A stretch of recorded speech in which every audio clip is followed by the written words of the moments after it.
Dum. Sit down. Sit down in the day room. All of you, sit down. And everybody in the day room is like, yo, what's up with Buddy, man? All right, good afternoon. This is State of Florida versus Stephen Testo with multiple cases before the court. What's good, man? It's your boy E.I. the King, and this is the Incarceration Podcast, where I talk about prison, pre, post, and present, and how everything that I experienced throughout my incarceration has forever changed my life. This is the Incarceration.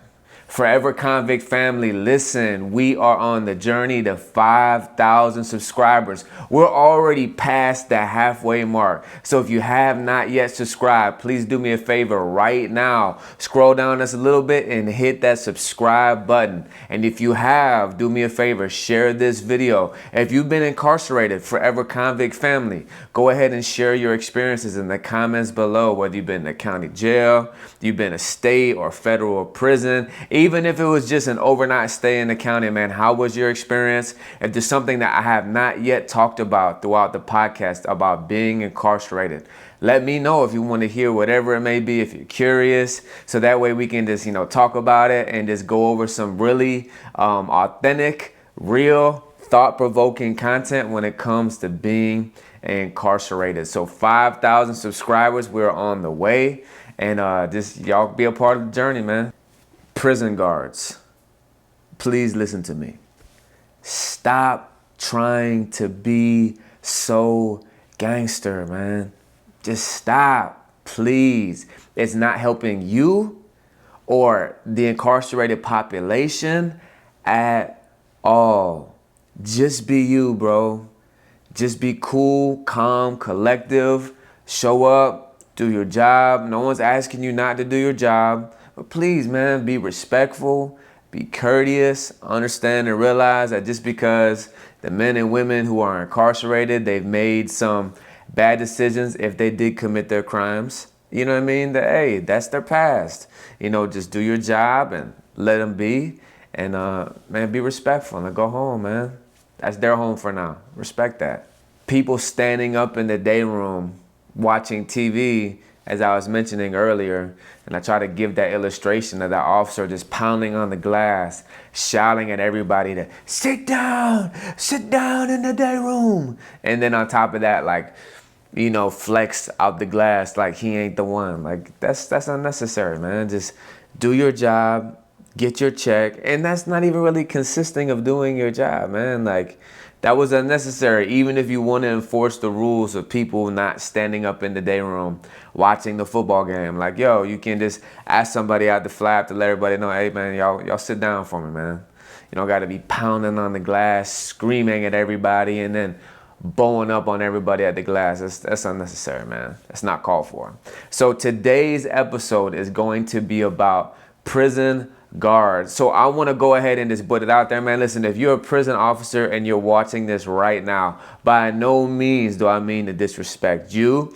And I'm not speaking universally in a sense to where whenever I do give negative illustrations and negative examples, I understand that, there's prison officers, men and women who are just doing their job, man. They're trying to provide for their family. It's just a job for them. They're great people, not only at the home and, throughout their community, but even at the workplace. So I'm not mentioning all prison guards and putting everybody in this bubble of being a bad person. Because, I'm going to mention, the good types of prison officers as well. So I just want to throw that out there, man. I'm not trying to be disrespectful to anybody. I understand it's a job, it's a career. But also, too, for the prison guards who are watching this, man, I hope that you recognize and understand from a convict's perspective, somebody who's done over 12 years in prison, maybe to help you get a better understanding and to look at things maybe a little differently than the way you've been seeing them. So today's episode is going to be part one because there's a whole bunch of different, characters and personality types of prison officers and the types that you see throughout the chain gang. So today is part one of prison guards.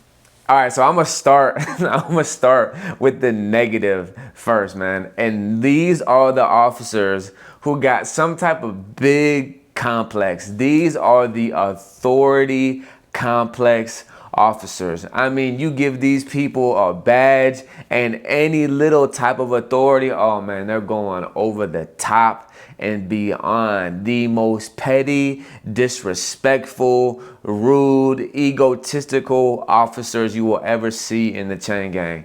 And it is completely ugly, it's unnecessary, it's crazy, and not only is it unhelpful to them, which they fail to realize, but it's definitely unhelpful to the entirety of the incarcerated population. So these officers are definitely the top flight security of the world, who take their job position to their head and maximize it to the 10th degree. And they go above and beyond in everything. Just like I was using the illustration at the very beginning. That guy who is pounding on the glass, telling everybody to sit down. But not just that, man. These officers who enforce every little rule. But it's not only the fact that they're enforcing the rules, because yeah, that's their job, right? But it's about how they go about doing it. Their attitude, the disrespect, and just, man, the petty, crazy bullcrap they do on the day-to-day. You know, stopping people in line going to chow just because they feel like their beard may be a little too long. And come here, you know, and just yelling at people. Come here, right now, come here. Don't walk away from me. Come here. Go shave that off. Shave that beard off right now. You know it's not supposed to be past this length. And it literally be a little bit longer than that. But you don't have to do all that, man. Hey, come here. You know, they always say, inmate, hey, inmate, come here. Hey, go shave that beard off. You know it's not supposed to be that long, whatever. But just the attitude, the aggression, the disrespect, this talking out the side of their neck, man, it's crazy. You see these officers in the chow hall, like in certain, you know, prisons, you're not supposed to be talking in the chow hall while you're eating. But you'll see some officers, they'll be like surveillancing the chow hall, like walking up and down, you know, in the middle of the chow hall, just scowling. All the inmates eating. He's looking at him like, look at this freaking dude, man.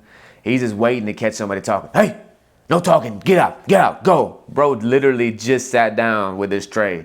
Didn't even take a bite yet. I was asking bro if you want to trade his cookie for, you know, the chicken or whatever. You know what I mean? Trying to make a trade on the tray. And the officer hears, hey, inmate, out. No talking right now. I don't want to hear it. Out. Come on, bro. Crazy. And I can go on and on and on and on and on about the craziest examples you'll see. In visitation, guys been waiting months or years, you know, to see their wife or their kids or their loved ones. And the moment that they get up there, you know, because they have a sculpted beard, because they're trying to look presentable for their kids, you know, officers, no, you got to hack that right now. Like, what do you mean? Like, nah, bro, like take the inmate in the back room and have another barber shave his beard, bare face, booty face him. You know what I mean? It's humiliating, embarrassing, stuff like that. And even that, okay, I understand there's a rule, no sculpting to the beard, but that's crazy. You know, or making them go back to the dorm because they don't got a white tee under their blues, or, you know, all type of different stuff, man. Just the minute rules that are enforced to the 10th degree with no understanding, with complete petty strictness. Or just the attitudes, man. Officers doing master roster count, walking around at night. And, you know, they go over the top whenever they come out. Now, everybody, I'm doing master roster count tonight. I want you to speak up.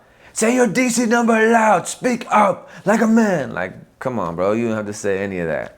Bro comes out and people are saying their name in DC, what you literally have to do every single night for every single day that you're incarcerated. Bro, we've been doing this way longer than you, for the most part. Guys have been doing time for a while.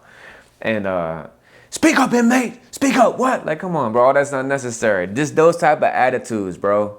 You know, certain type of people, because maybe they got picked on while they were younger, or maybe they feel like they have no control of anything else in their life, or maybe they feel less than or insecure, whatever it may be, because they have a position of authority and they know that pretty much whatever they say or they enforce while at their workplace, while working in a prison, you know, they can get away with it. And it gives them a false sense of security or fulfillment or power or prestige, making them feel better about themselves just because they can control people or the environment around them. And it just goes to their head.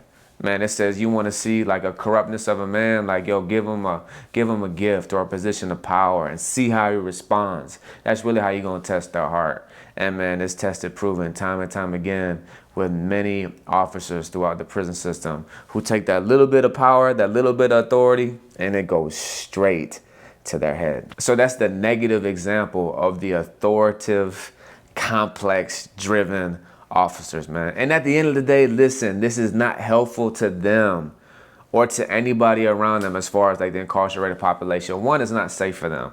Because you got some convicts that doing life, they don't care, you know what I mean?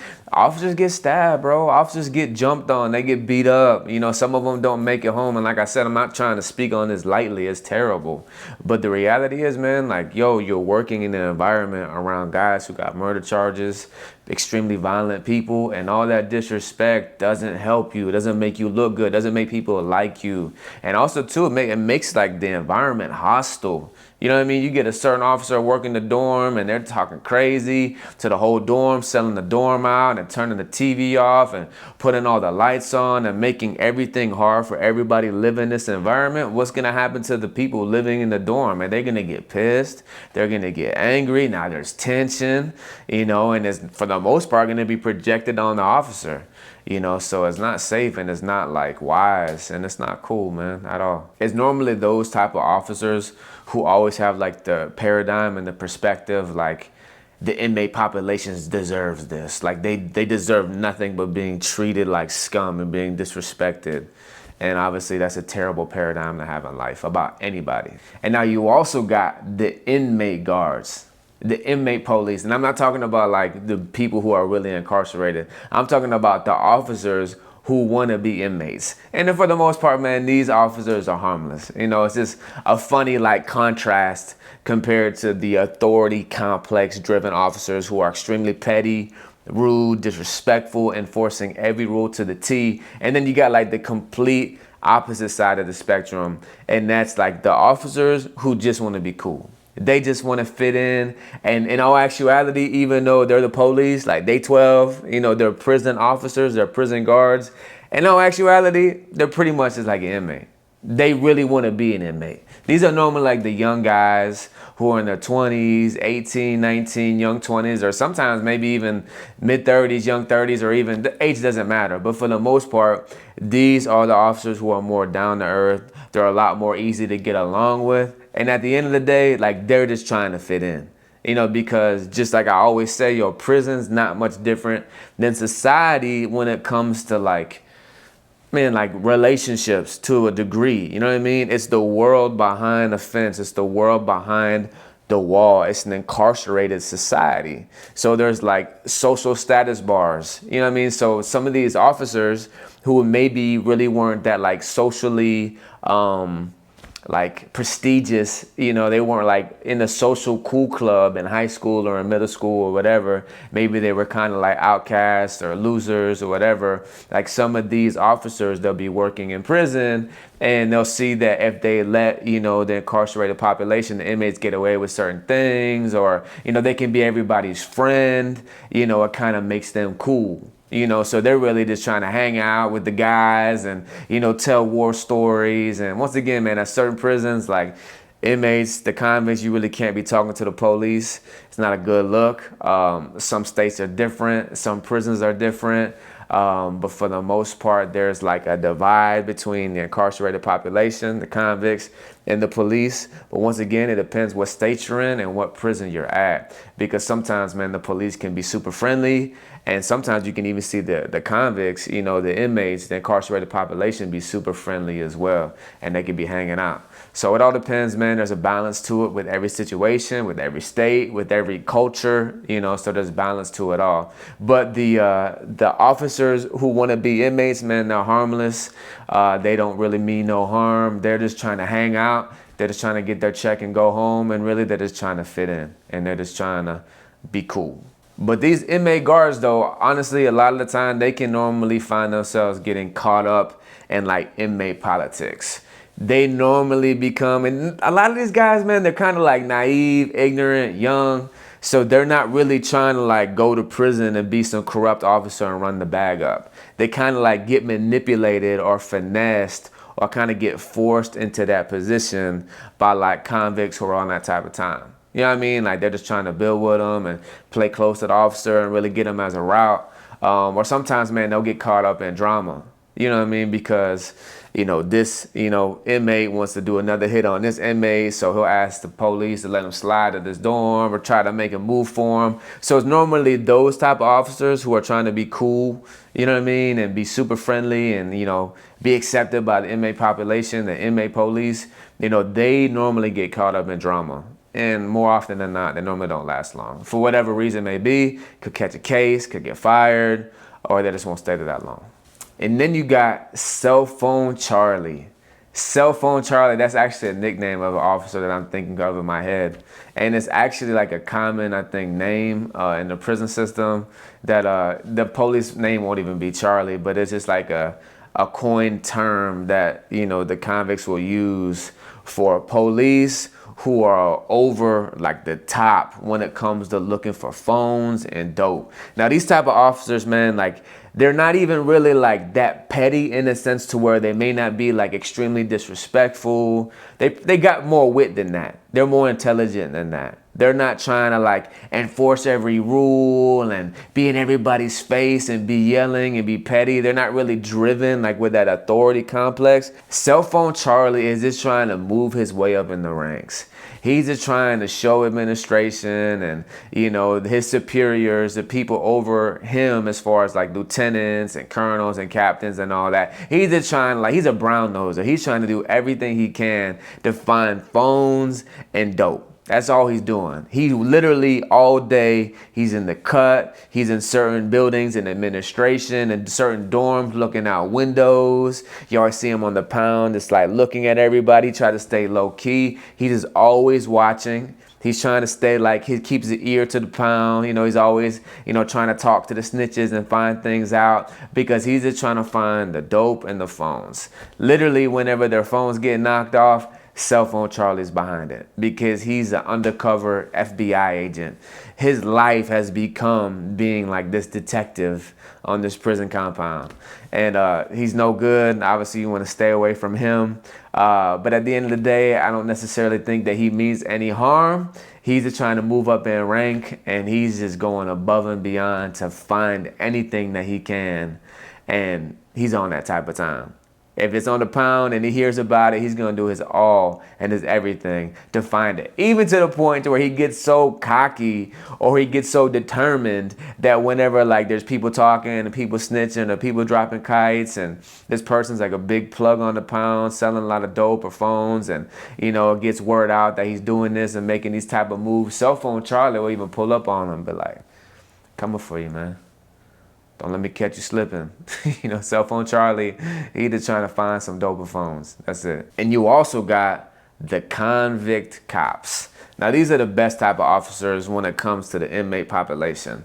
And the reason why a lot of these officers, man, they're older. They've done a lot of time. They've done a lot of time, more time than most convicts. Or they just grew up in the system from years ago. And, man, for the most part, these are guys or women who are brought up like in the old school system. And they pretty much stay in their own lane.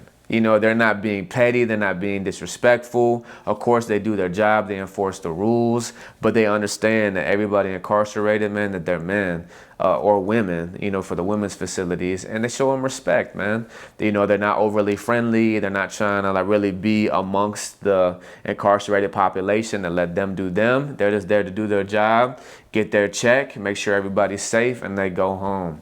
And same time, man, these convict cops, man, like if you disrespect them, they'll shoot a fade too. I see plenty of cops, man, if you disrespect them, they'll stand on their own too.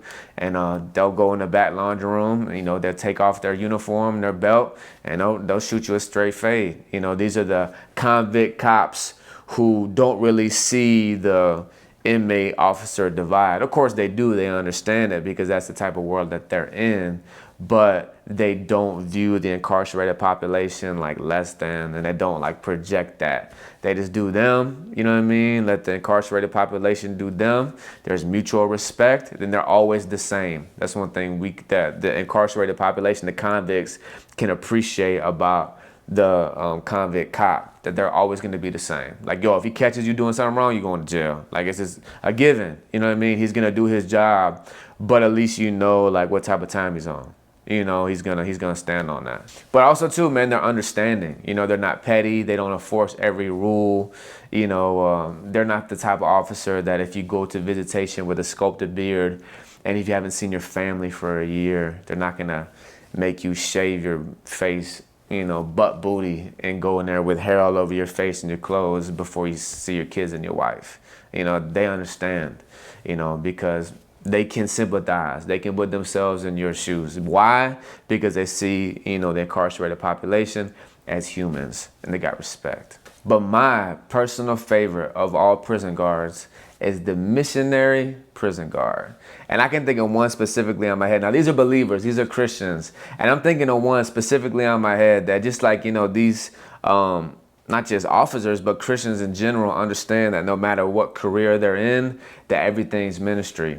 So there's one specific officer that I'm thinking of, man. He come to work every single day with a missional mindset to share the gospel and to authentically and genuinely love the incarcerated population. I'm talking about like for real, all day, all throughout his rounds, wherever he was working, whether it be the dorm or the kitchen or the center gate, man, this man was being extremely intentional about building relationships with the incarcerated population, being a listening ear, giving encouragement, giving counsel, but most importantly, sharing the gospel and even praying for the incarcerated population. I remember this guy several times, man. He knew that, you know, the Lord had transformed my life while I was incarcerated, and I was, you know, doing a whole bunch of ministry on the pound. He seen me preaching on the yard and doing Bible studies in the dorm and prayer calls in the dorm and things like that. So we would fellowship, you know, of course, like I, as a convict, you know what I mean? I couldn't be overly friendly with the police, so there had to be some boundaries in place.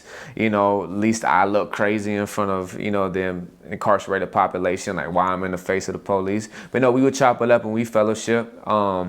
Definitely like in open, you know, obvious areas, you know what I mean? So it didn't look like I was snitching or doing anything crazy. But man, this guy on several occasions, man, he would just pull up on me and he would encourage me. You know, he would just remind me of God's call upon my life and what God had for me upon release. But not just me, man. I watch him do it with everybody, especially whenever there be guys going to confinement for fighting or chaos, man. He was genuinely intentional about like speaking peace and speaking life into people.